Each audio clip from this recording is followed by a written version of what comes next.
Salatullah wassalamullah ala Rasulillah sallallahu alaihi wasallam. Yang sama-sama kami hormati Ustadz Muhammad Arifin yang telah membersamai kita proses belajar kita siang hari ini, dan juga Pak Zai, Mas Agus, Mas Wildan, dan seluruh tim dari PSQ. Alhamdulillah teman-teman ya, sudah makan siang semuanya?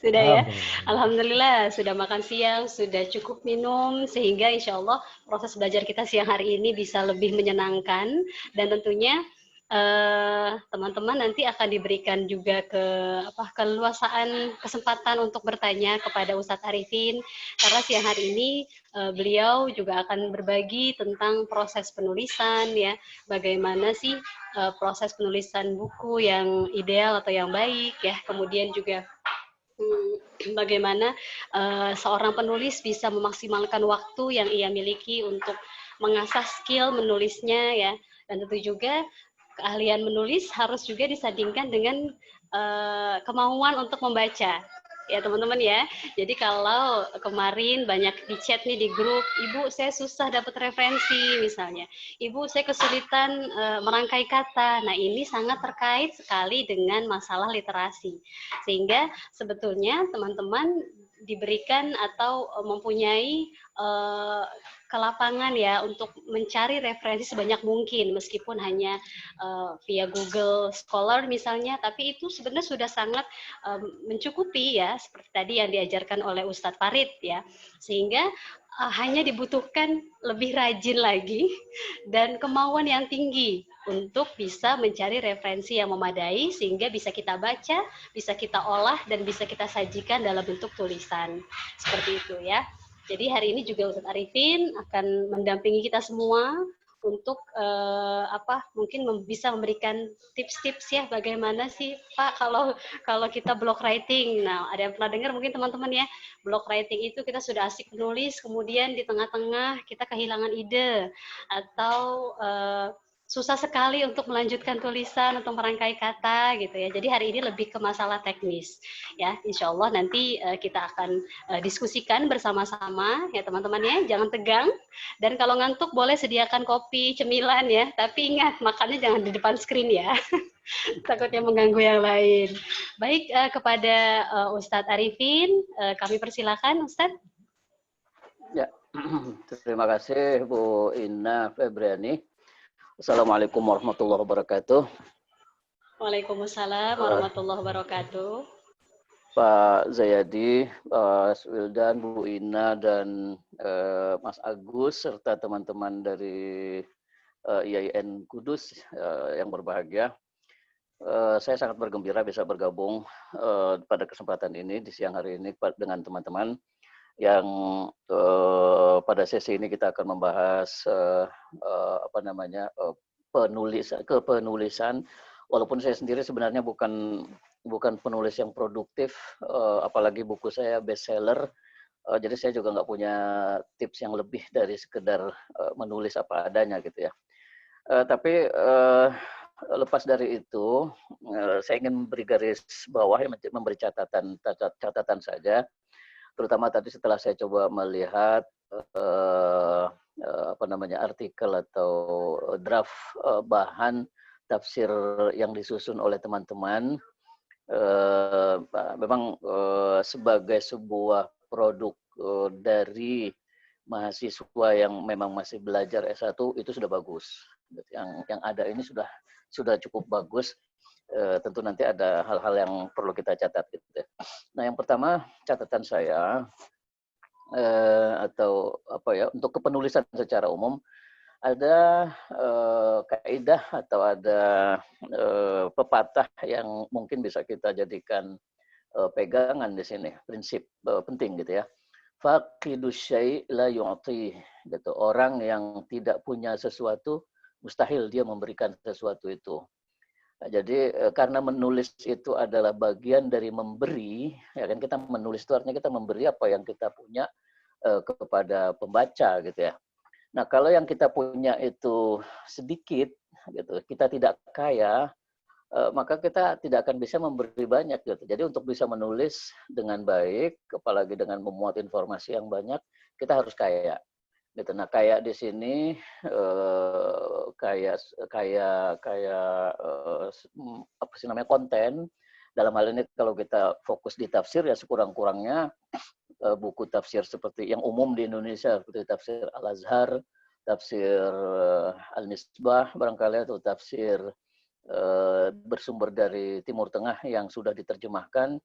Setidak-tidaknya itu 3 sudah kita kuasai dengan baik, mungkin tidak, tapi kita tahulah, gitu. Kita tahulah buku itu dan kita bisa merujuknya, memilah ayat-ayat yang akan kita sajikan.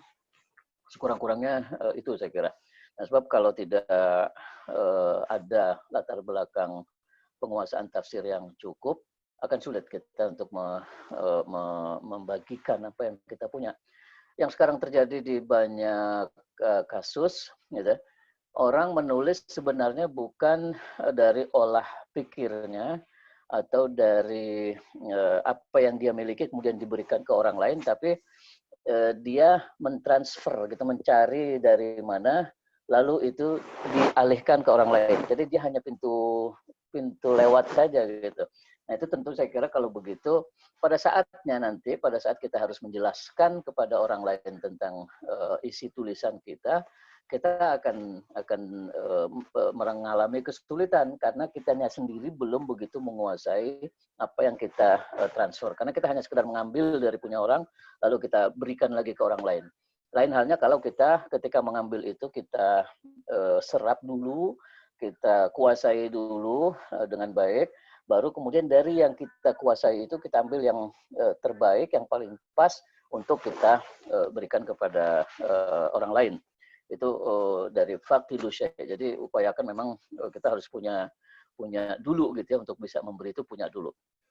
Nah, yang kedua, mempunyai ini juga selain konten, memang erat kaitannya dengan mempunyai kekayaan bahasa Indonesia yang cukup.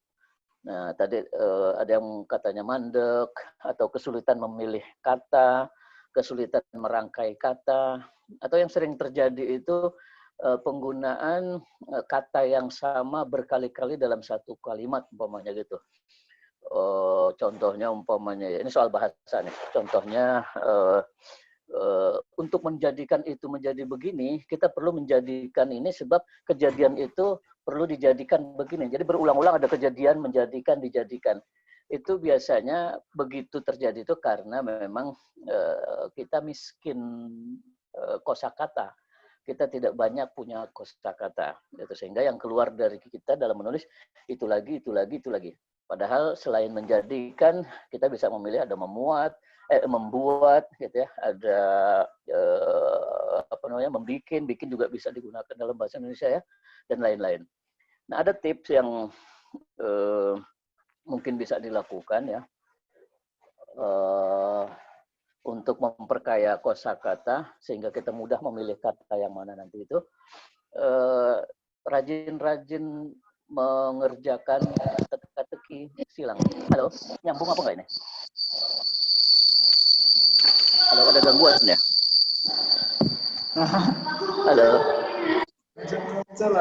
Halo, suara saya terdengar apa enggak? Terdengar, Ustadz. Terdengar, Oke. Oke, lanjut.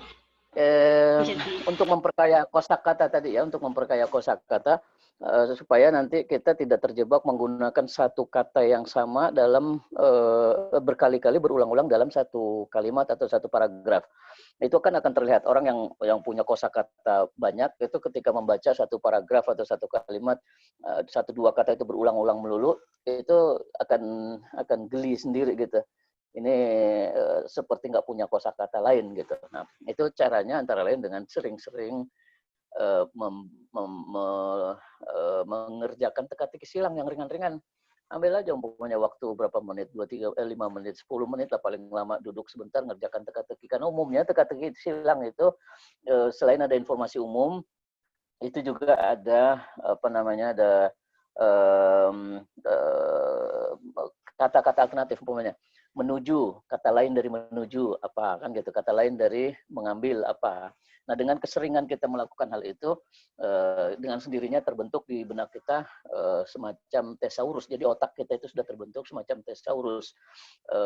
Di samping kita bisa menguasai kata melihat, kita juga menguasai kata memandang, melirik, apalagi tuh. Kan ada melihat, melirik, melototi, mengintip, dan semuanya perbuatan mata, tetapi dengan konteks yang berbeda-beda. Itu bisa lahir dari keseringan kita membaca, dan antara lain kalau TTS tadi hanya satu dari sekian banyak cara ya membaca tentu saja. Poin berikutnya, proses penulisan tentu saja masing-masing orang punya caranya tersendiri, punya gayanya tersendiri yang mungkin berbeda dengan yang lain. Dari segi waktu saja, ada orang yang lebih merasa nyaman mengerjakan tulisan itu di akhir menjelang pagi bahkan. Jadi ada orang yang membiasakan bangun malam jam 2:30 atau jam 3, dia sholat malam, lalu kemudian selesai sholat malam itu dia membaca dan menulis sampai datang waktu subuh, karena waktu-waktu itu menurutnya lebih nyaman, lebih relatif tidak ada gangguan.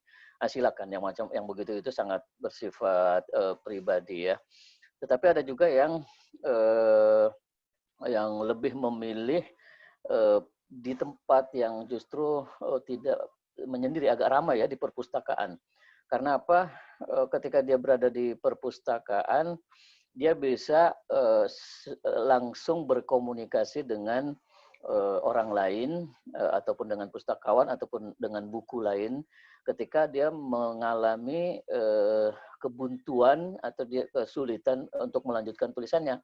Kalau memilih jam yang seperti tadi kan susah sekali, mau menghubungi orang, susah sekali. Jadi mandek gitu. Tapi kalau di tempat yang agak lebih terbuka, dengan waktu yang juga terbuka, itu biasanya akan lebih mudah bagi orang untuk berdiskusi dengan orang lain lah, untuk memperkaya tulisannya.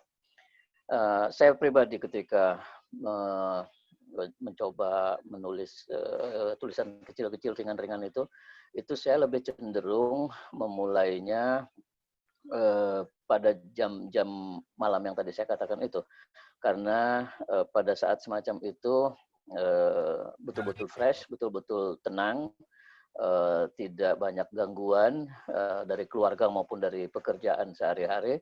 Itu ibaratnya kalau kata orang sekarang me time lah gitu. Me time-nya itu ya jam segitu itu, sehingga kita bisa relax, bisa lebih fokus kepada apa yang kita tulis. Itu teknis yang semacam itu. Nah, kemudian jangan lupa ketika kita mencoba menulis, sebelum kita publikasikan atau sebarluaskan ke orang yang lebih banyak, itu kita minta bantuan orang-orang terdekat kita terlebih dahulu untuk membaca. Teman kita kah, atau dosen kita gitu, yang kita anggap bisa memberi masukan terhadap tulisan kita. Nah, ada 2 atau 3 yang sudah kita mintai pendapat, kemudian masukan dari mereka kita akomodasi, kita masukkan ke dalam yang perlu tentu saja, yang relevan dengan perubahan atau pengembangan tulisan yang kita harapkan. Itu biasanya nanti hasil akhirnya akan lebih sempurna jika dibandingkan kalau kita tidak meminta pendapat dari orang-orang terdekat kita. Karena bagaimanapun orang-orang yang terdekat kita itu selain mengerti isi tulisan atau menguasai tema bahasan kita, dia juga mengerti pribadi kita gitu. Dia mengerti siapa kita, sehingga ketika dia menilai, 2 pertimbangan itu dilakukan, objektif sekaligus subjektif karena melihat kitanya, sehingga masukan-masukannya relatif bisa lebih kita andalkan. Itu soal anunya. Nah, baru kemudian setelah ada masukan dari beberapa teman dekat itu, kita berikan lagi, kita lempar, kita sampaikan kepada pihak yang lebih luas. Dalam hal ini kalau ini tugas kampus, ya sudah bisa kita sampaikan kepada yang memberi tugas. Kalau kita menulis untuk diterbitkan ke penerbit, ya sudah bisa kita kirim kepada penerbit, karena sudah tadi melalui proses-proses yang semacam itu. Walaupun, itu sebagai catatan berikutnya, untuk mencapai hasil yang sempurna atau memuaskan batin kita, itu memang tidak ada batasnya. Kadang-kadang kita menulis, kita sudah upayakan melakukan yang terbaik, lalu ada masukan dari orang, dan setelah itu anggap kita selesai. Tapi setelah kita biarkan 1-2 hari lalu kita baca ulang, itu sering sekali muncul gagasan baru. Oh, yang ini baiknya saya tambah ini, yang ini saya kurangi ini. Nah, kita rombak gitu. Setelah kita rombak lalu kita anggap jadi. Sebelum kita kirim, kadang-kadang setelah 2-3 hari kita biarin, kita baca lagi. Akan muncul lagi gagasan-gagasan baru, ide-ide baru, apalagi kalau orang yang biasa bermain di bahasa Indonesia ya, kadang-kadang masalah 1 kata 2 kata saja menjadi panjang, menjadi lama. Nah, itu kadang-kadang mengganggu kita. Nah, jika menemui hal-hal yang semacam itu, ya sudah, kita harus puas dengan hasil yang ada, tidak harus sempurna, tidak ada karya yang sempurna gitu ya. Hasil yang ada itulah yang kita anggap final, sehingga kita tidak menghabiskan waktu untuk memperbaiki terus-menerus gitu, karena tidak ada yang sempurna. Nah, baru kemudian nanti setelah dilempar ke publik, dikirim kepada penerbit, kan nanti akan ada catatan lagi dari penerbit. Dari orang-orang lain yang lebih luas akan ada lagi masukan. Nah, masukan-masukan itu yang bisa kita pertimbangkan untuk perbaikan edisi-edisi penerbitan berikutnya gitu. Jadi yang membuat kadang-kadang mandek itu ya justru karena pengen sempurna gitu. Akhirnya malah nggak jadi-jadi. Ibaratnya kalau orang kawin ya, mau kawin ini, pengennya orang kaya, cakep, tingginya juga ideal, berat badannya ideal, putihnya segala macam.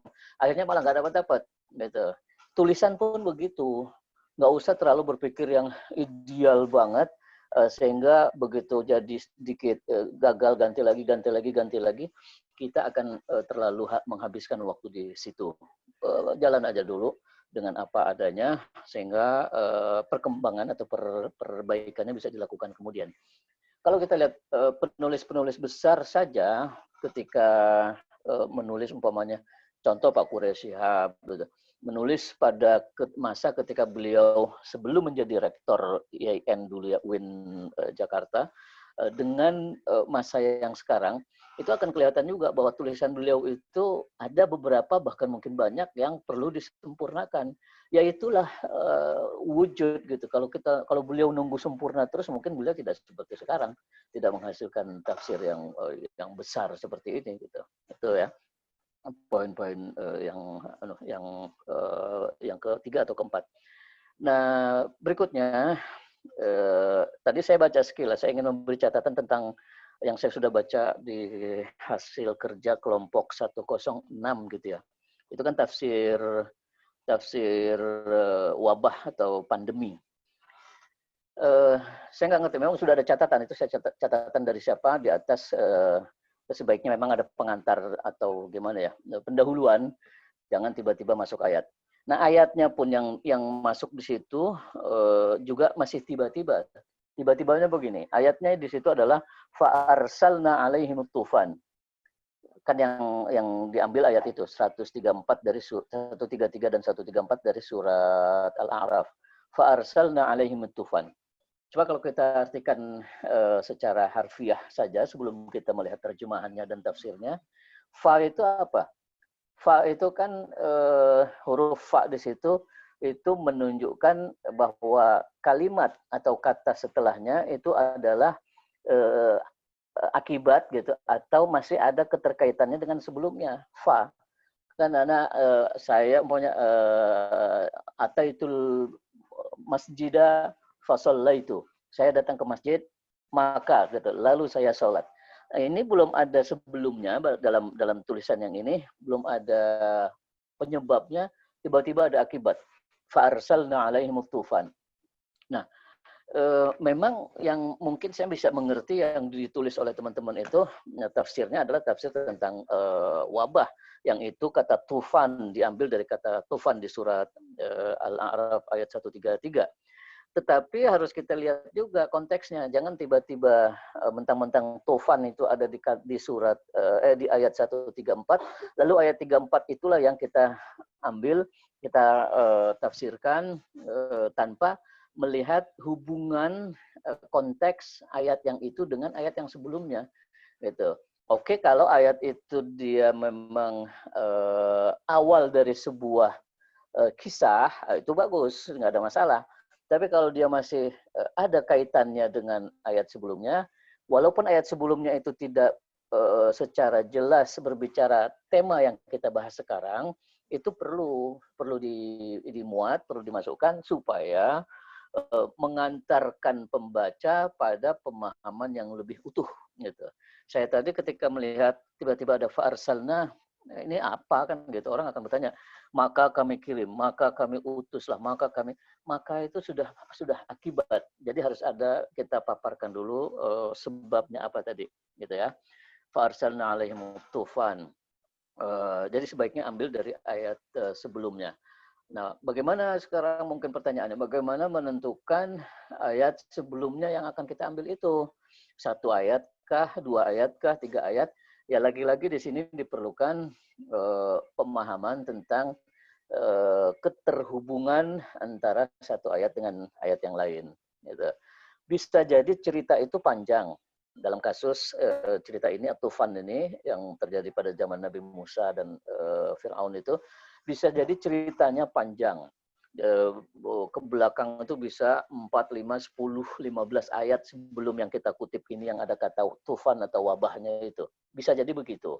Tapi kita kalau kita ambil keseluruhan dari awal pangkal cerita, mungkin juga menjadi bertele-tele. Nah, kita pilih mungkin dari sekian ayat yang panjang itu, yang banyak itu, ada yang prolog gitu ya, ada yang cerita pendahuluan, atau pada kasus yang sedikit banyak berbeda dengan yang sekarang dibahas, nah itu bisa ditinggalkan, ambil kasus yang memang berhubungan langsung. Tapi juga jangan seperti tadi yang tiba-tiba fa'arsalna atau tiba-tiba itu yang saya kira tidak perlu terjadi, harus dimasukkan dari awal. Mengapa begitu? Kalau kita mengamati tulisan-tulisan atau pembahasan keislaman yang ada di website umum yang bisa kita temukan itu kan sering terjadi kesalahpahaman orang justru karena pemenggalan atau pengambilan ayat ini yang terpisah dari konteks sebelum atau sesudahnya. Jadi itu juga menjadi penting, bukan hanya soal soal penguasaan kita terhadap ayat itu, tetapi juga itu akan berakibat menimbulkan kesalahpahaman dari si pembaca, gitu, karena dia terputus dari konteks ayat yang sebelumnya, padahal dia juga masih satu kesatuan. Kemudian proses penulisan, kemudian nah ya, kembali kepada yang tadi disebutkan di awal,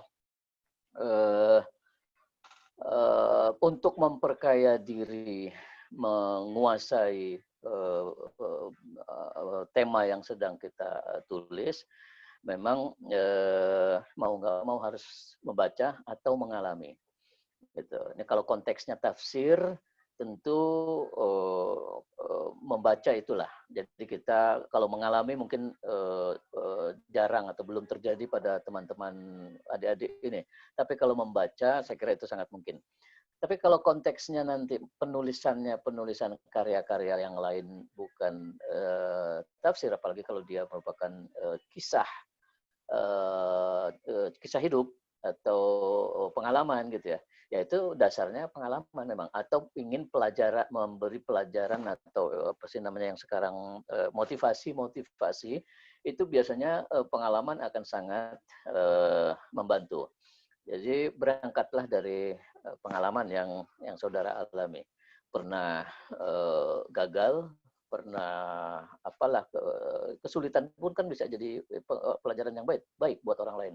Kita pernah gagal, kita pernah terjerumus, bahkan jika hal itu umpamanya suatu dosa sekalipun, selama kita menyadarinya itu adalah dosa dan kemudian kita memperbaiki diri, itu akan menjadi bahan yang sangat penting dalam kita menghasilkan sebuah tulisan. Banyak sekali orang yang hasil tulisannya itu berangkat dari pengalaman buruk dia. Itu dari pengalaman buruk, dari penderitaan, lalu dia merenung, mempelajari ibrah yang bisa diambil dari pengalaman buruk itu, lalu itu kemudian ditulis dalam bentuk tulisan, dalam bentuk buku, artikel, sehingga itu menyentuh orang-orang yang membacanya. Gitu.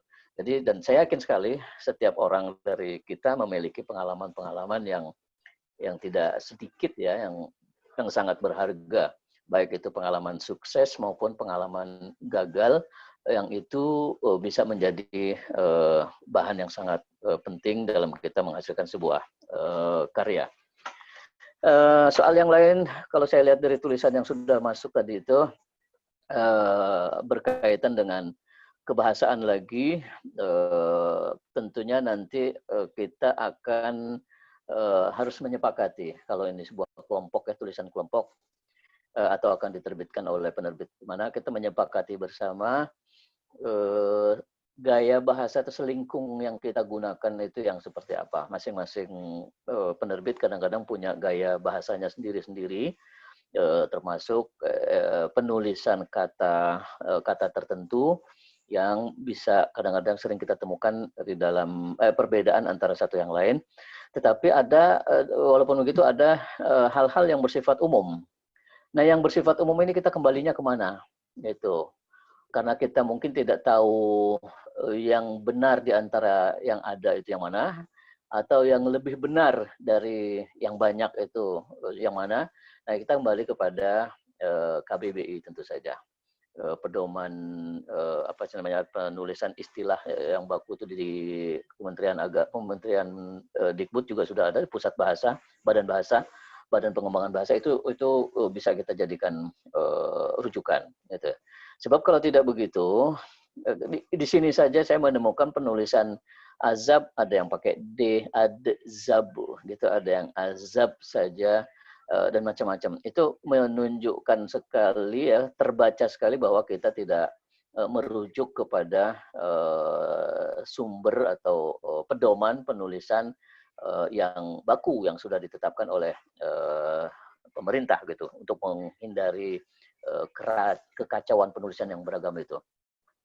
Nah, memang nanti lebih mendetail dalam persoalan kebahasaan ini, kita juga akan menemukan kejanggalan sih bukan, tapi penulisan kata Al-Quran umpamanya menurut Kamus Besar Bahasa Indonesia atau menurut Kementerian Dikbud itu A besar, L dan seterusnya itu kecil. Jadi seperti Alkitab gitu. Nah, tetapi tidak perlu risau karena Kementerian Agama melalui lembaga LPMQ, Lembaga Pentashihan Mushaf Al-Quran, itu sudah mengajukan usulan kepada Pusat Bahasa mengenai penulisan beberapa kata yang terkait dengan Islam dan Al-Quran tentu saja. Ya, termasuk diantaranya Al-Quran itu.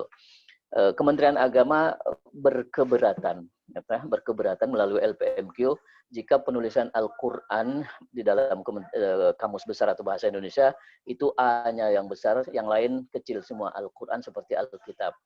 Mengapa? Karena sebetulnya yang kata dasarnya itu bukan A-nya, yang kata dasarnya adalah Q-nya gitu, Q-nya.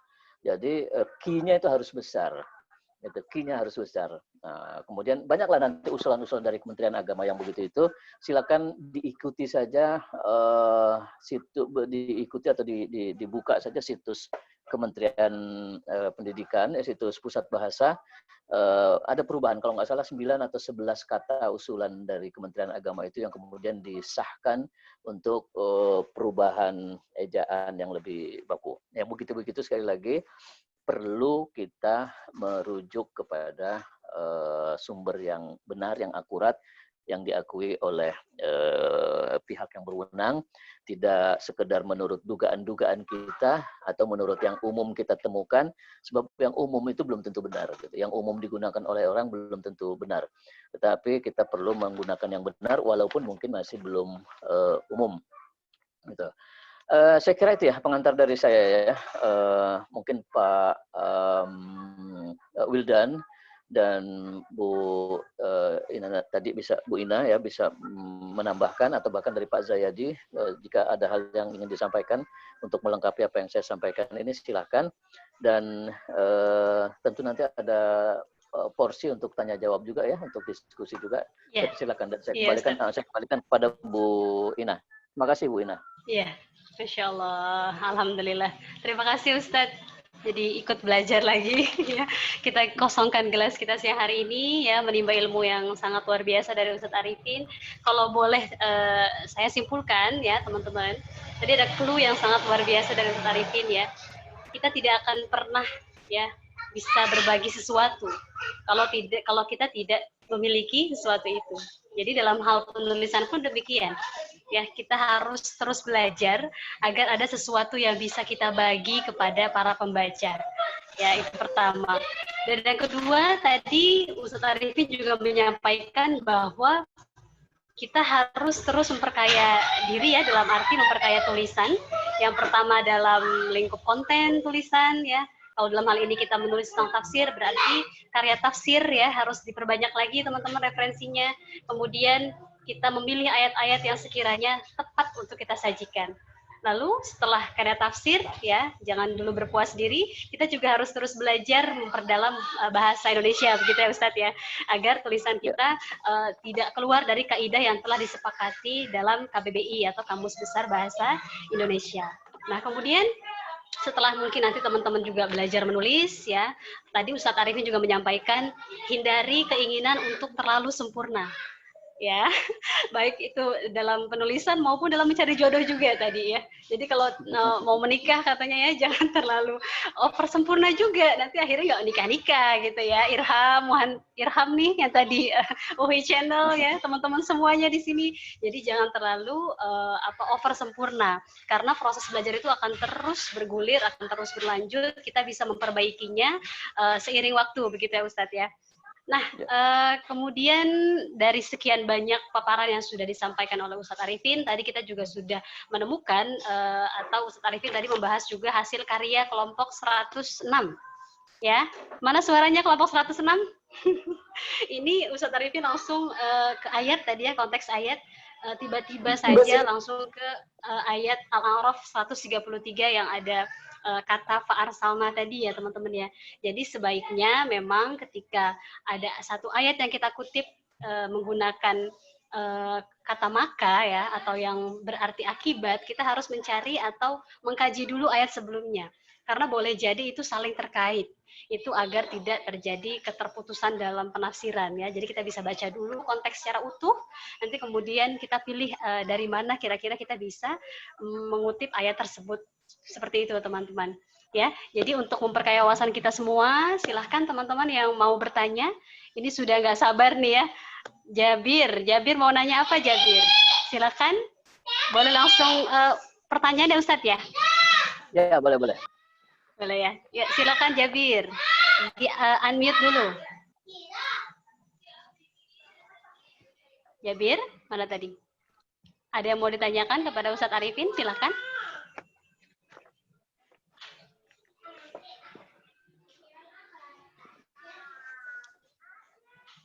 Abdul Ghafur tuh angkat tangan. Siap?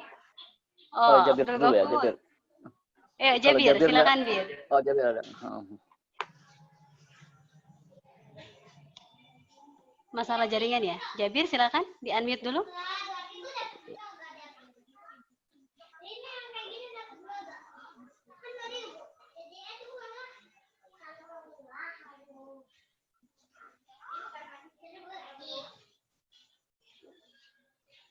Jabir?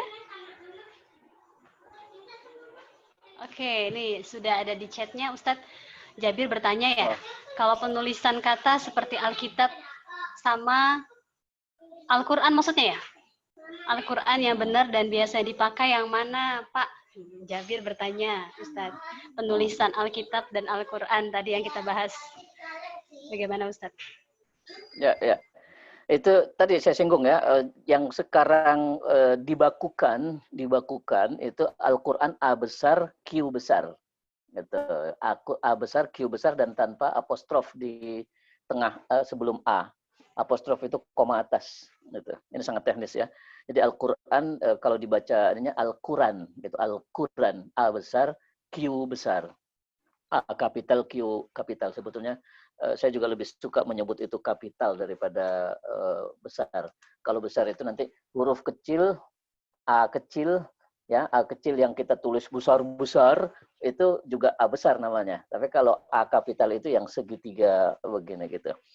Oke, itu sangat-sangat teknis. Silakan rujuk ke ini saja, rujuk ke situsnya tadi Kementerian Pusat Bahasa.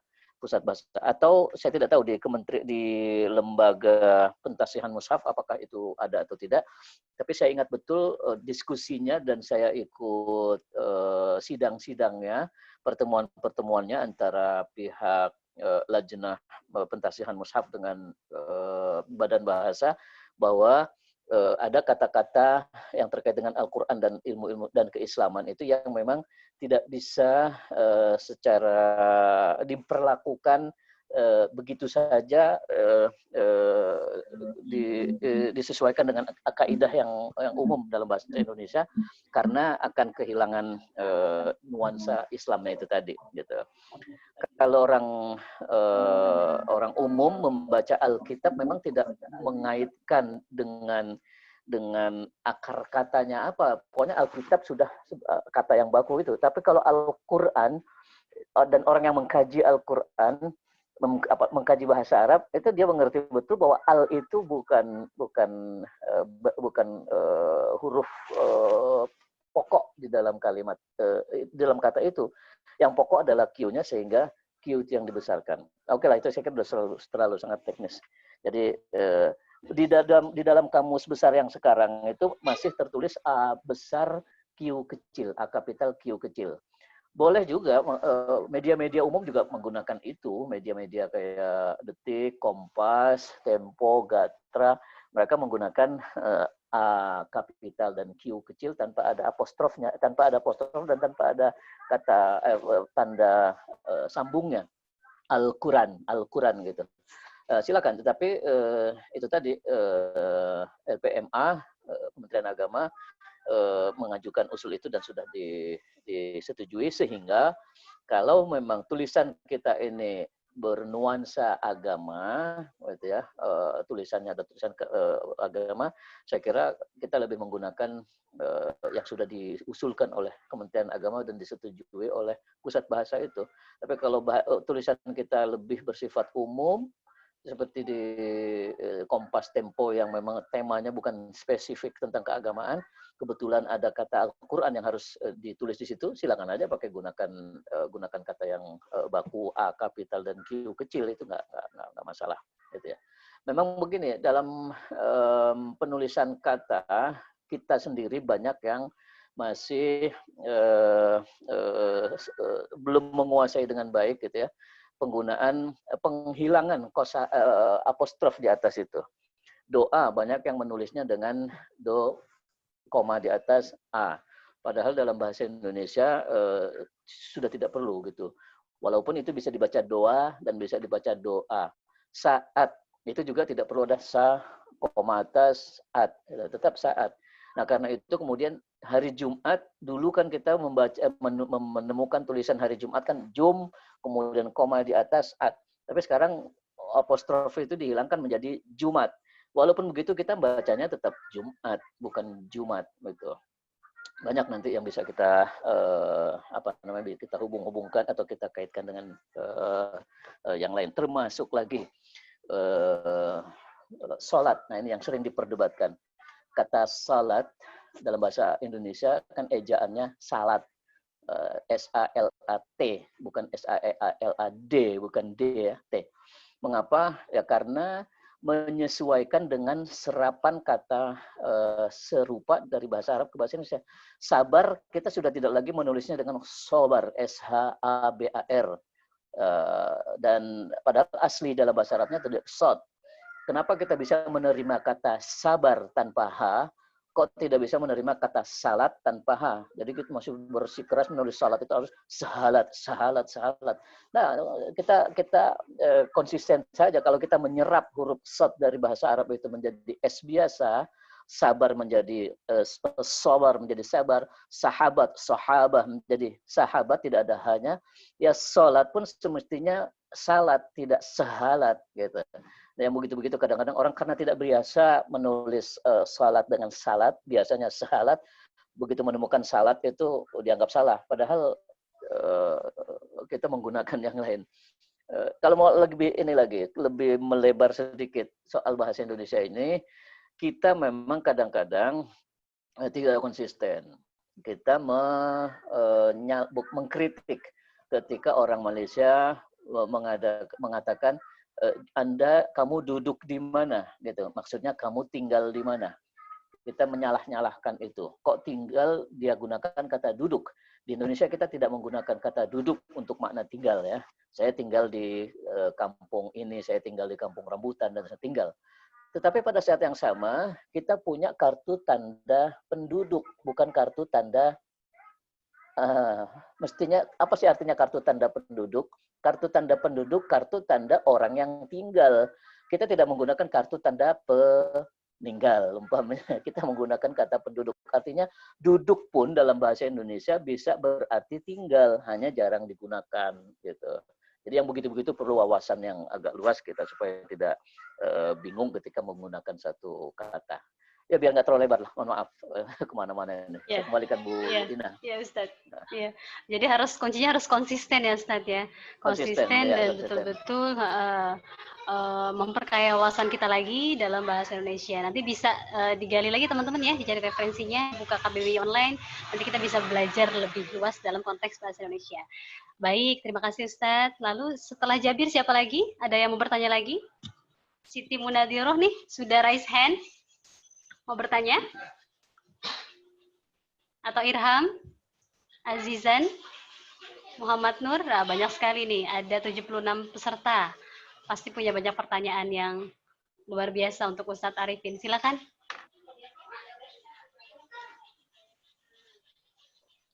Kalau ada yang mau bertanya, di-unmute. Tadi saya lihat juga ada Abdul Ghafur apa gitu. Nah ini masih angkat tangan ya Abdul Ghafur nih. Ini di Abdul Ghafur ini layar ketua saya. ini. Oh iya Pak ya. Oh iya betul. Di layar saya masih muncul terus Abdul Ghafur tanda begini, tanda raise hand. Iya. Silakan Ghafur. Abdul Ghafur ini ketua kelompok ya, dari kelompok 106. Ya. Oke. Silakan. Mana Ghafur? Di-unmute dulu Ghafur kalau mau bertanya. Ya. Silakan. Assalamualaikum. Waalaikumsalam warahmatullahi wabarakatuh. Alhamdulillah. Terima kasih atas waktunya. Baik. Silakan. Tanya masalah menuangkan ide.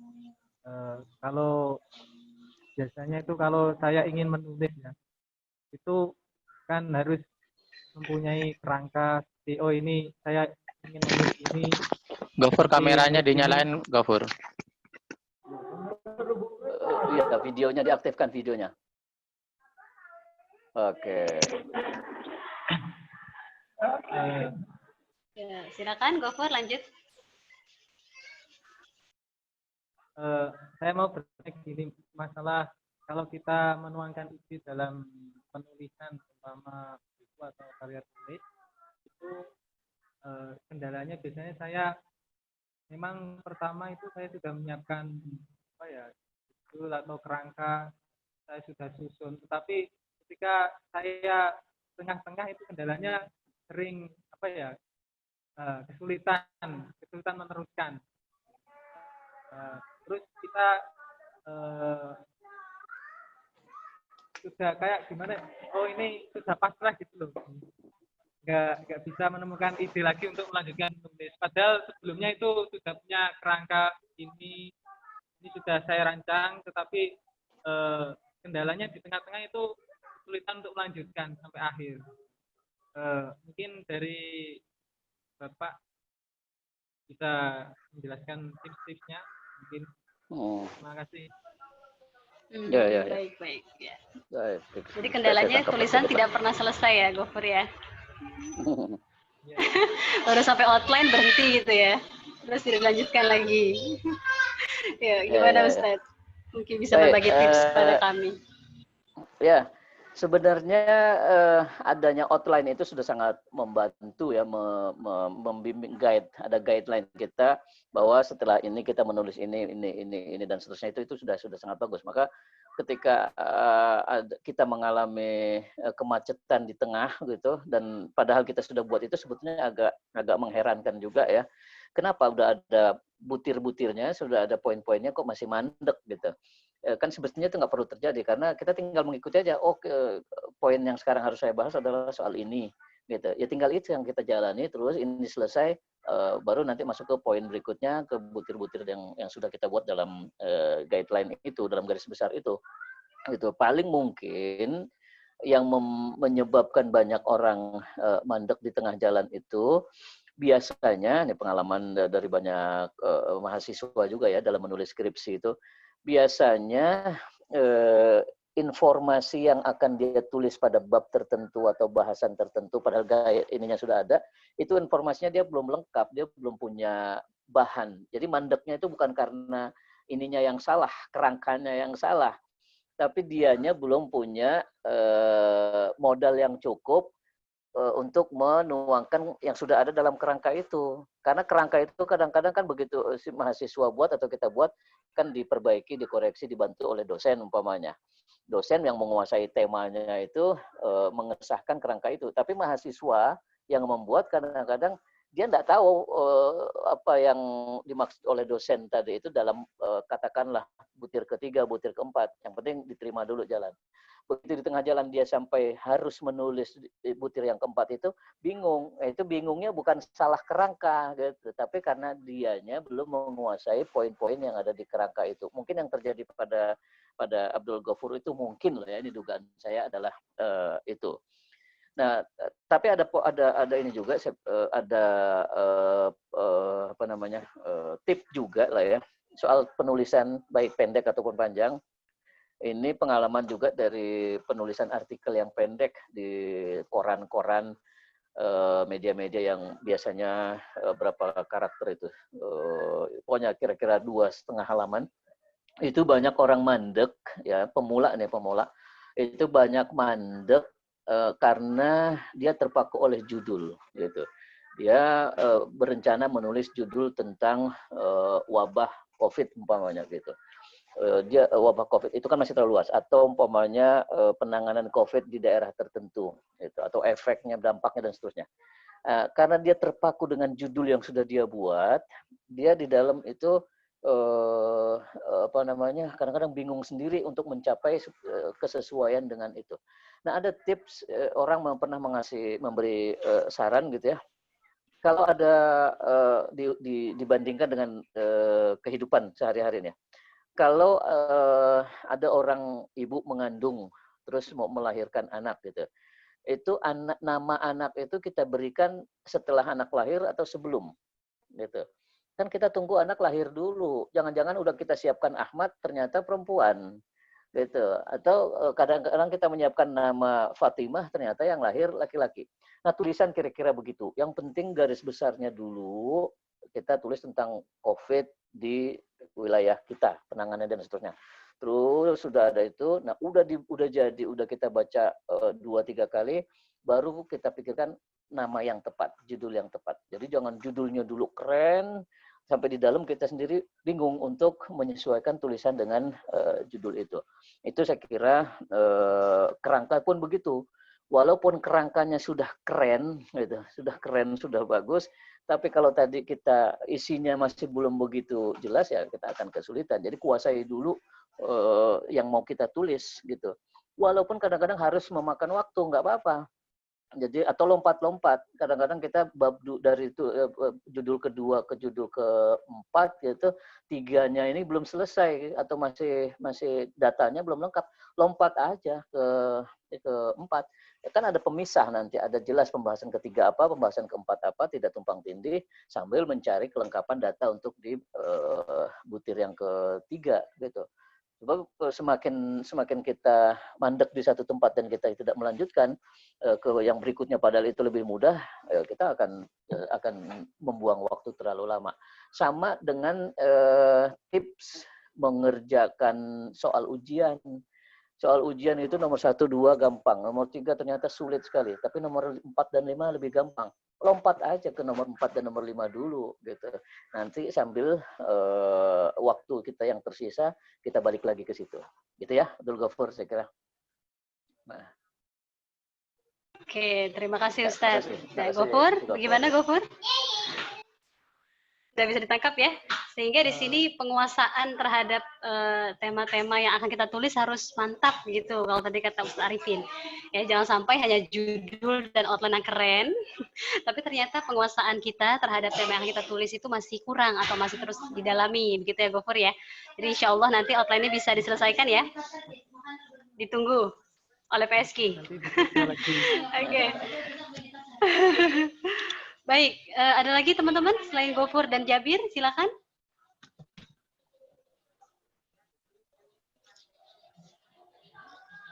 Mungkin Mas Wildan dari kelompok 102 dan 103 ada pertanyaan Mas Wildan? Ya, silakan teman-teman. Dari 102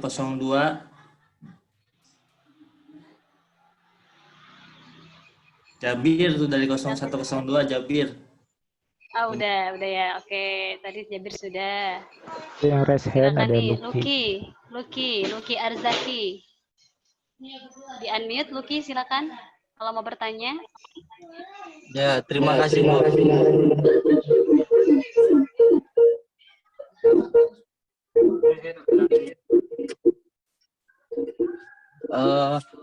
Apakah ini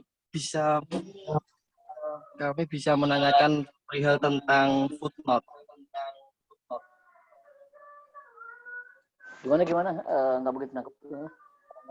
Mau tanya perihal tentang pengutipan atau cara pengutipan atau footnote, Pak. Oh, ya. Oke. Ini kan kalau footnote. pengutipannya dari artikel atau tulisan kan bisa ditulis dari buku apa atau gimana. Kalau misalkan saya mengutip dari YouTube, terus ada narasi seseorang, terus saya buat sebuah tulisan, itu apa saya harus menyantumkan HTTPS-nya atau gimana Pak? Atau itu bisa menjadi pikiran saya sendiri? Atau gimana Pak? Ya, oke. Baik, makasih soal pengutipan. Kalau karya ilmiah yang di kampus ya, karya ilmiah kampus, tentu kita harus mengikuti ketentuan kampus. Gitu. Apa saja yang ditentukan oleh kampus ya begitu, suka tidak suka ikuti saja. Umpamanya kalau dari YouTube harusnya begini-begini, harus kalau dari dokumen PDF yang kita dapatkan dari Google harusnya begini-begini, itu silakan aja aturan kampusnya itu diikuti. Tapi kalau secara umum memang ada dua boleh dibilang dua aliran atau dua pendapat ya. Orang ulama seperti Syekh Mutawalli Sya'rawi, kalau kita baca buku-buku beliau, termasuk yang besar itu tafsirnya, itu hampir tidak kita temukan catatan kaki, footnote, beliau mengambil ini dari mana, ini dari mana, tidak ada.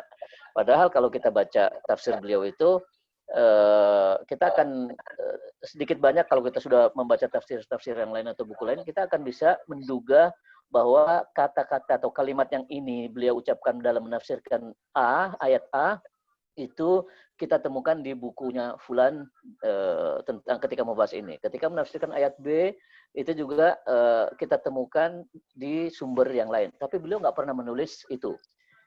bahwa beliau mengutip dari sumber itu. Bisa jadi memang itu orisinil beliau yang kebetulan sama, tapi bisa jadi juga memang beliau sebetulnya mengambil dari situ tapi tidak menyebut. Nah, ketika ada yang bertanya kepada beliau, kenapa nggak disebut gitu? Nah, beliau mengatakan ilmu itu milik bersama. Gitu, gampang aja. Ilmu milik bersama. Saya sudah menangkap dari buku A, buku B, buku C, dan sudah saya kuasai, itu menjadi milik saya. Gitu. Sehingga itu bisa saya kemukakan tanpa harus saya katakan ini dari buku anu, dari penulis anu, dari penulis anu. Gitu. Itu beliau. Silakan saja. Tetapi memang untuk tulisan ilmiah yang akademis itu mungkin tidak bisa dipakai pendapatnya siapa namanya Syekh Mutawalli Sya'rawi begitu. Nah, begitu juga sekarang kalau kita lihat, coba baca buku-buku Pak Quraish Shihab.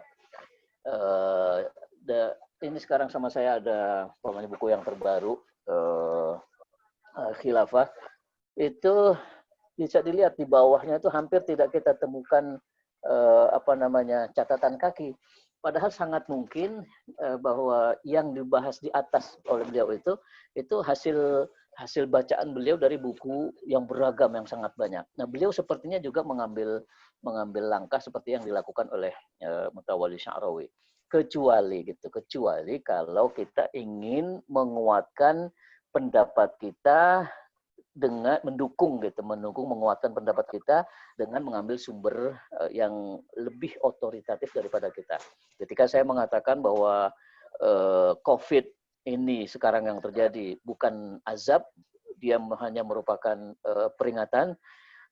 Saya ini siapa kalau saya mengatakan begitu? Saya ini siapa? Orang tidak mudah percaya pada pendapat saya itu. Nah, saya perlu penguatan. Untuk menguatkan pendapat saya mengutip pendapat Pak Quraish, umpamanya dalam bukunya ini, dalam tafsirnya ini, atau dalam wawancara beliau dengan TV ini, atau dalam ceramah beliau di YouTube yang mungkin ini, itu saya ambil untuk menguatkan. Nah, tinggal dikasih di bawah dikutip dari ceramah di TV, di YouTube dan sebagainya. Itu perlu. Tapi kalau sudah orang sebesar beliau yang memang jadi rujukan, ya seperti kita lihat di hampir di banyak buku beliau. Ini yang terbaru, ya buku yang terbaru sekalian saya promosikan. Di buku yang terbaru itu tidak ada, bukan tidak ada sama sekali ya, hampir tidak ada catatan kaki yang merupakan merujuk buku A, buku B, penulis A, penulis B. Karena itu tadi informasi yang beliau miliki itu baca dari tempat lain itu udah menjadi milik beliau, gitu seolah-olah. Imam Mutawalli Sya'rawi juga begitu, sudah menjadi milik saya, apalagi informasinya umum, jadi nggak perlu kutipan-kutipan. Tapi kan beda beliau dengan kita, dengan Anda yang masih pemula, sehingga memang harus perlu banyak mengutip, menulis sumbernya, rujukannya, termasuk cara-caranya. Nah, kalau caranya apalagi sudah apakah harus judul dulu atau nama orang dulu atau apa, itu kan juga tidak satu kaidah, tidak satu aturan. Kadang-kadang di kampus A berbeda dengan kampus yang lain gitu, atau penerbit A berbeda dengan itu. Fleksibel lah, silakan ikuti di mana Anda berada gitu. Kalau penulis menuntut penerbit menuntut kita untuk menulis dengan gaya begini, ya sudah ikuti saja walaupun kita biasa menulis dengan gaya yang berbeda. Itu soal yang sangat gampang lah kalau soal yang begitu. Jadi gitu ya, saya kira pada saat sekarang Anda masih mahasiswa, termasuk kita yang belum sekaliber beliau itu, menulis rujukan footnote itu cukup penting. Tapi kalau kayak beliau sudah tidak perlu lagi, orang sudah langsung mengiyakan, tidak meragukan gitu. Baik, saya kira itu. Baik, alhamdulillah. Terima kasih Ustadz ya. Luki tadi mana yang bertanya ini? Boleh ditampilkan. Ya, ditampilkan wajahnya Luki. Ya, jadi tadi Pak Ustadz Arifin sudah memberikan kita keterangan bahwa sangat penting untuk mengutip ya, karena kita masih dalam proses belajar. Berbeda ketika halnya misalnya Prof. Quraish Shihab yang sudah menjadi rujukan ya, hampir sama sekali atau jarang ditemukan dalam karya beliau pengutipan, karena memang beliau sudah menjadi rujukan bagi kita semua. Begitu ya Luki ya? Cukup jelas ya? Terima kasih. Baik, selain Luki ada lagi yang mau bertanya teman-teman? Oh, tadi ini sudah ada nih dari Holilah Muhammad, Ustaz. Beliau Walillah. bertanya ya, Khalillah bertanya, ketika mencantumkan ayat yang mengandung makna akibat dalam karya tulis, selain mencantumkan ayat yang mengandung sebab juga akibat, apakah boleh mengutip satu ayat yang bermakna akibat saja? Jadi tapi diberikan gambaran begitu Ustaz ya, gambaran diberikan, tapi ayatnya tidak dikutip. Apakah itu boleh? Ya, ya, ya. Saya berusaha menangkap. Jadi dalam contoh yang tadi saya sebutkan, kalau memang ayat sebelumnya yang menyebutkan sebabnya, gitu ya, tidak kita muat, tidak kita cantumkan, bisa saja, tetapi harus dijelaskan betul ketika menafsirkan itu bahwa ayat ini berkaitan erat dengan ayat sebelumnya yang mengisahkan ini, yang berbicara tentang ini, gitu. Itu pengantar itu sangat penting gitu. Karena saya lihat tadi pengantar yang masukan dari siapa saya tidak tahu, itu di atas itu pengantar tema, bukan pengantar ayat. Pengantar tema bahwa karena kita sedang bicara wabah, berbicara COVID, maka pengantar situasi umum bahwa di Indonesia begini, kebijakan presiden bahkan juga dimuat, baru masuk tafsir.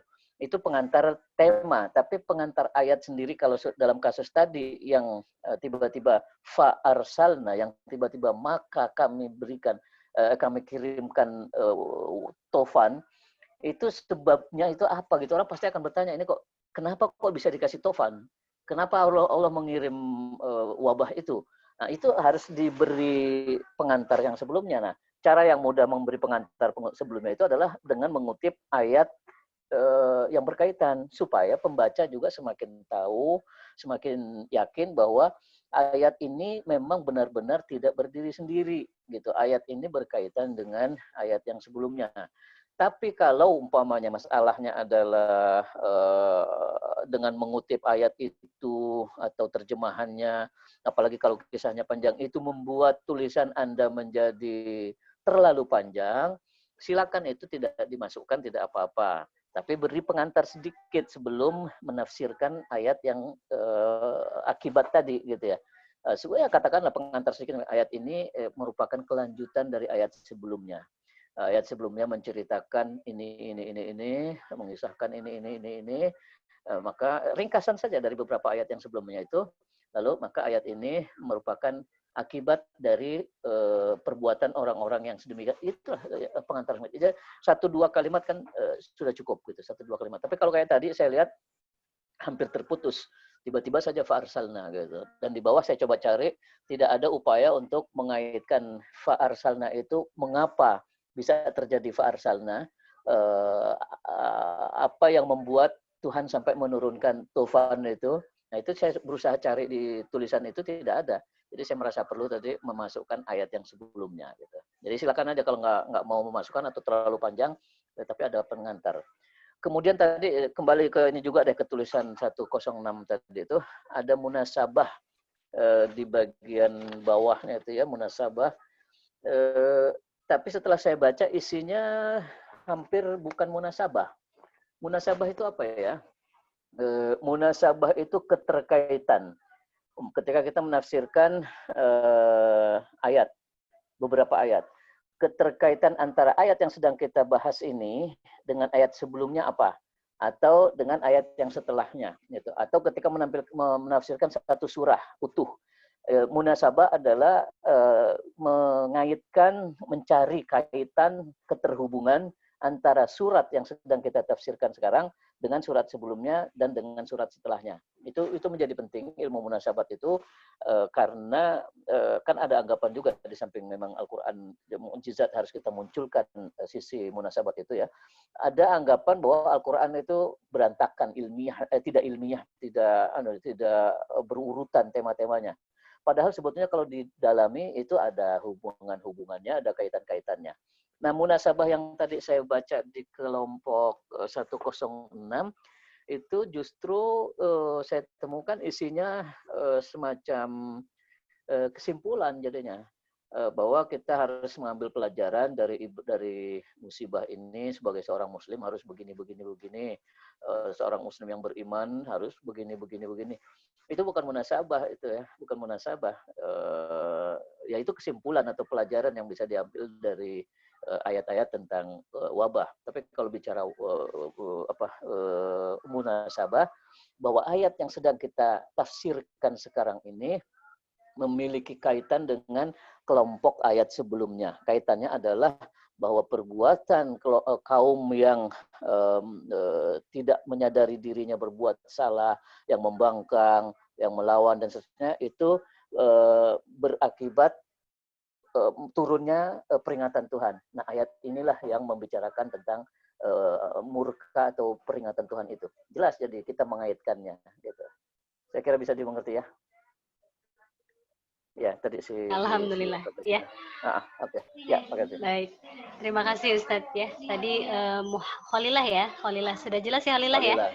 Sehingga di sini harus kalau sekiranya ayat itu tidak terlalu panjang, silakan dicantumkan dan diberikan ulasan pembuka sebagai pembuka ayat gitu Ustadz ya. Oke, tadi Nur Ahmad juga raise hand. Nur Ahmad, ada yang mau ditanyakan? Silakan di-unmute. Nur Ahmad ada?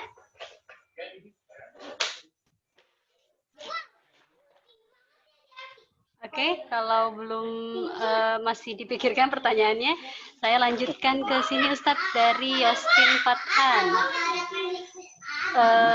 Ketika mengambil kutipan dari beberapa referensi, terkadang banyak dari kita yang langsung menjiplak atau copy paste. Bagaimana tips-tips yang tepat Ustadz agar kutipan terhindar dari plagiasi begitu? Kutipan itu ada yang memang kutipan langsung harus apa adanya, ada yang bukan langsung, tidak langsung. Umpamanya kita ingin menulis tentang hijab, jilbab. Pak Quraisy berpendapat dalam bukunya jilbab itu begini. Tapi kita tidak secara langsung ingin mengutip itu, bahwa kita juga mendukung pendapat itu. Ya itu bisa saja tidak harus menjiplak, tidak harus apa adanya itu. Kita mengatakan bahwa seperti dikatakan oleh M. Quraisy Shihab dalam bukunya ini bahwa jilbab adalah begini. Nah itu kan tidak langsung. Baru nanti mungkin ada yang menulisnya di atas umpamanya seperti dikatakan seperti ditulis oleh M. Quraisy Shihab bahwa jilbab adalah begini. Baru nanti di bawahnya nama bukunya, judul bukunya, cetak tahun berapa, penerbit mana dan seterusnya itu kan tidak langsung. Tapi kalau kita ingin apalagi sedang menilai pendapat seseorang gitu. Umpamanya kita mengkritik tulisan Pak Quraisy Shihab, mengkritik pendapat beliau tentang jilbab. Itu harus jelas betul yang kita kritik itu yang mana dan yang beliau tulis itu apa. Bahkan itu harus harfiah. Harus letterlek apa yang beliau tulis di buku yang mana, gitu, yang terkait dengan itu. Jangan umpamanya kita mengkritik, tapi pendapat beliau yang mananya itu kita tidak tulis secara jelas.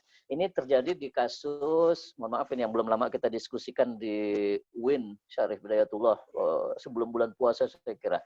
Ada orang mengkritik Pak Quraisy Shihab Al-Misbahnya itu dengan mempunyai asumsi awal bahwa beliau itu beraliran Syiah gitu ya. Nah, di situ ditulis umpamanya dalam halaman sekian, tafsir juz sekian, beliau menulis begini, tapi tidak dimunculkan baris keberapa dan paragraf berapa, halaman berapa yang mana yang beliau mengatakan begitu. Kan setelah kita coba mengecek ulang ke buku tafsir yang dimaksud, ternyata berbeda sekali yang dipahami oleh si pengkritik tadi, penulis, dengan yang dimaksud oleh penulisnya Pak Quraisy Shihab. Dia mengambil di bagian pangkal satu paragraf, pada pendapat Pak Quraisy yang sebenarnya ada di bagian akhir dari kalimat itu gitu. Nah, itu pengutipan yang begitu kan juga kurang teliti namanya, dan itu perlu dalam rangka kritik umpamanya, dalam rangka kritik perlu menyajikan utuh apa adanya yang ada di buku yang kita sedang kritik gitu. Sebab kalau tidak akan menimbulkan kekeliruan, kesalahpahaman gitu. Dan akibatnya kita mungkin malah tidak objektif karena sudah terlanjur mau mengkritik duluan, begitu melihat ada di kalimat awal yang empuk, jadi sasaran empuk untuk kita kritik, kita jadikan itu sebagai bahan kritikan itu. Padahal ternyata begitu kita baca sampai belakang, di ujung paragraf, justru kita temukan pendapat beliau berbeda dengan apa yang dimaksud oleh si pembaca pengkritik tadi. Silakan nanti teman-teman baca. Saya lupa judul bukunya, tapi dosen yang menulis itu dosen di Riau kalau nggak salah. Dari disertasinya di perguruan tinggi di Malaysia mengkritik tafsir. Itu udah didiskusikan cukup panjang lebar. Itu ada kesalahan ilmiah juga sebetulnya, bukan hanya kesalahan teknis, tapi ada kesalahan ilmiah juga di situ. Gitu ya, saya kira. Ya, Halo. baik, Ustadz. Ya, Ustadz. Ya, Oke, Ustadz. ya. Terima kasih banyak. Ya. Sehingga dalam kehati-hatian dalam mengutip juga harus diperhatikan gitu ya Ustadz ya, sehingga tidak timbul tadi betul. kesalahpahaman apa yang dimaksud oleh penulis asli dengan pengutip tadi gitu ya teman-teman ya. Ini juga jadi pelajaran berharga buat kita semua agar tidak timbul subjektivitas atau mungkin terlalu over mengartikan apa yang ditulis penulis sehingga bisa salah paham juga tadinya. Nantinya hati-hati. Ini juga nanti mungkin akan berlanjut ke teknis footnote. Tentunya ini sudah disepakati oleh setiap kampus juga ya teman-teman ya. Seperti pada pertanyaan Lilis Maisaroh gitu ya.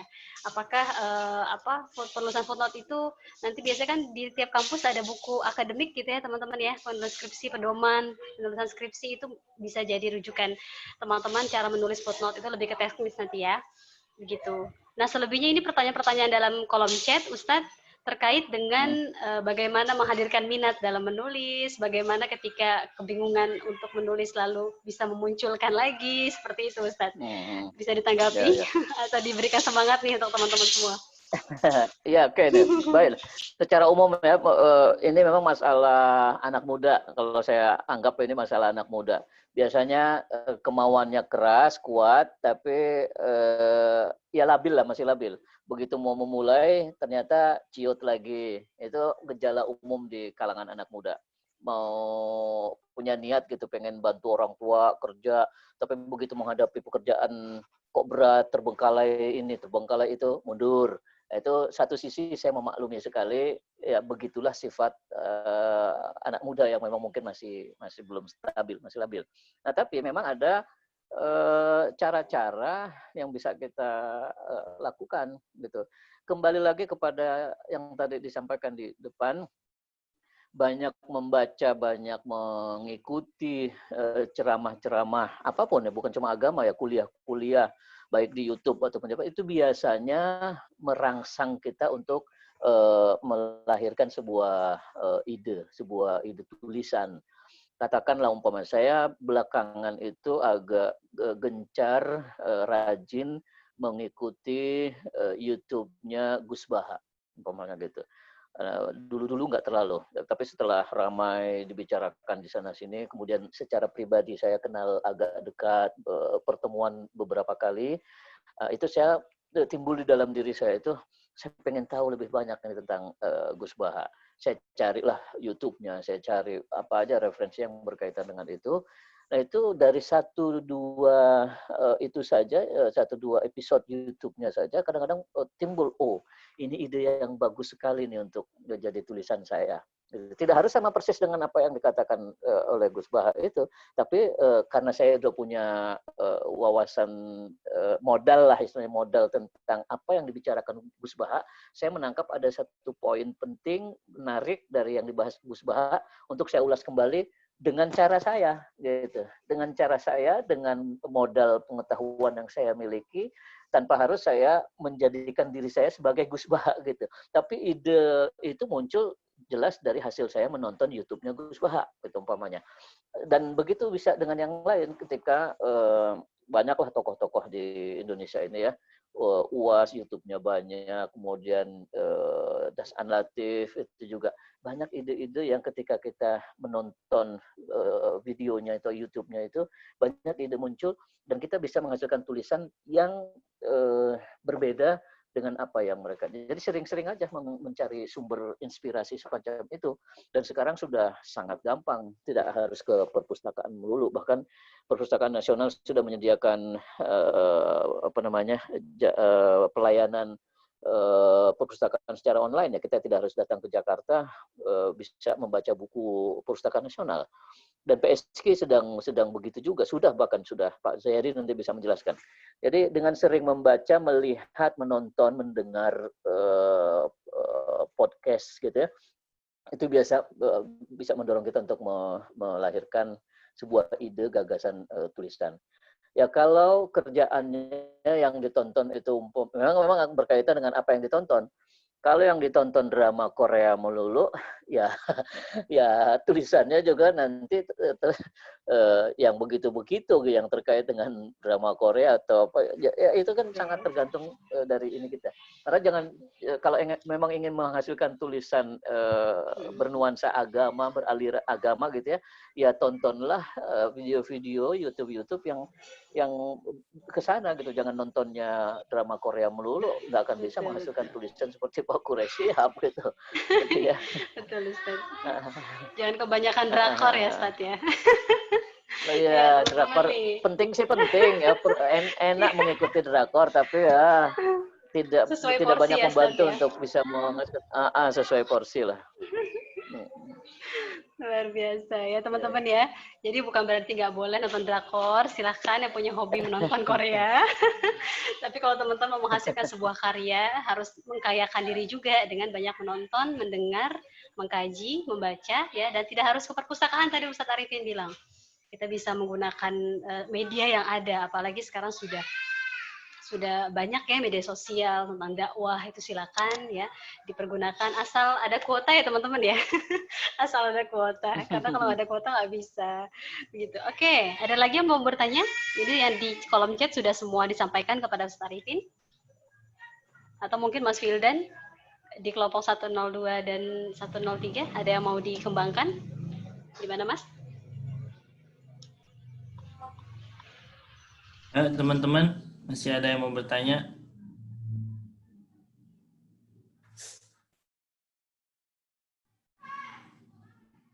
Cukup sepertinya ya. Sudah, Bu. Sudah pada bertanya. Cukup ya? Cukup, saya yang bertanya sekarang. Wih, itu silakan Ustaz. Karya-karya itu perkelompokan ya, karya yang ditugaskan kepada peserta kan perkelompok ya. Betul, Ustaz. Betul. Oke. Yeah. Itu nanti saya bisa dapat ini enggak semuanya enggak?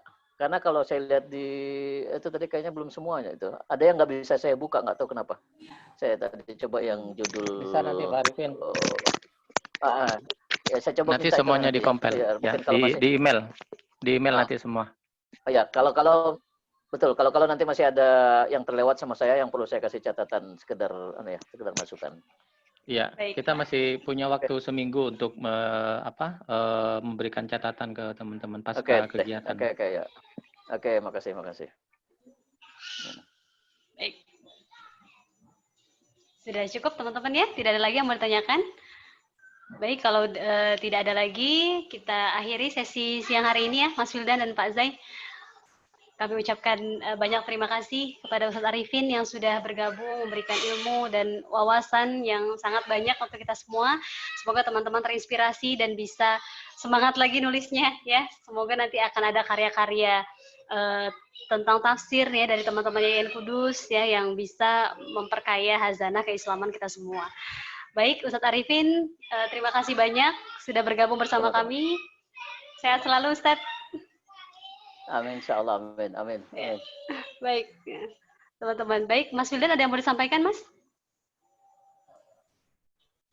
Sudah cukup, Bu. Mungkin persiapan aja ke teman-teman untuk nanti sesi dengan Prof. Kures untuk mempersiapkan pertanyaannya. Oh, baik. Ya. Selain dengan Prof. Kures ya, setelah ini ya. Iya, Ustaz. Jam 15.30 nanti, insyaallah. Oke, saya pamit dulu kalau gitu ya. Baik, Ustadz. Terima kasih, Ustaz Arifin. Ya, makasih semuanya. Teman-teman yang di Kudus juga terima kasih. Mudah-mudahan kita bisa ketemu fisik nanti, insya Allah. Ya, amin. Ya, terima kasih, Ustaz Arifin. Terima kasih. Warahmatullahi wabarakatuh. Ya, Assalamualaikum warahmatullahi wabarakatuh.